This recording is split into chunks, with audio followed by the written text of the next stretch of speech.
আমরা এসেছি উত্তরবঙ্গের মালদা থেকে। কলকাতা থেকে আমাদের বাড়ি 300 কিলোমিটার দূর।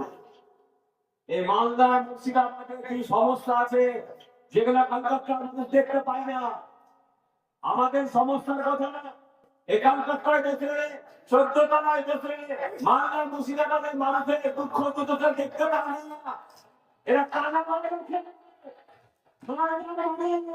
মুর্শিদাবাদের মানুষ গঙ্গার উপরে এক একটা মানুষের কাছে 3 বার 4 বার 5 বার গঙ্গার দিকে পেরেছে, এরা দেখতে পায় না। তাই আজকে কলকাতায় এসে মালদার মানুষের কথা, মুর্শিদাবাদের কথা শুনবো, আপনারা শুনবেন।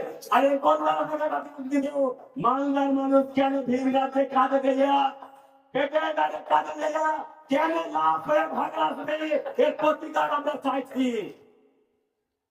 খুব হয়েছে স্বাধীনতার 80 বছরে মালদার মানুষ আমরা কিচ্ছু পাইনি, মুর্শিদাবাদের মানুষ রাজনীতি ছাড়া কিচ্ছু পাইনি।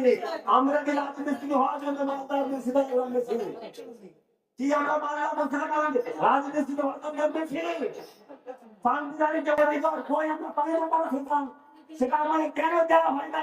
তার জন্য আজকে কলকাতায় এসেছি। মালদা রতুয়া বিমানবাজার থেকে শুরু করে মানিকচক, গোপালপুর,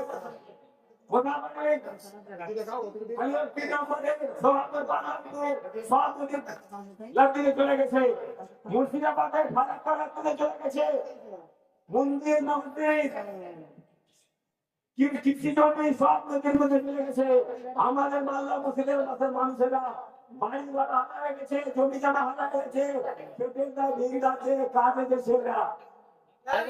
কাজে যখন কর্মসংস্থান পেয়েছি না মালদা মুর্শিদাবাদে, যদিও সেখানে আমাদের নিজের বাগান আছে, কিন্তু আমরা যে প্রকল্প চালু হয়নি।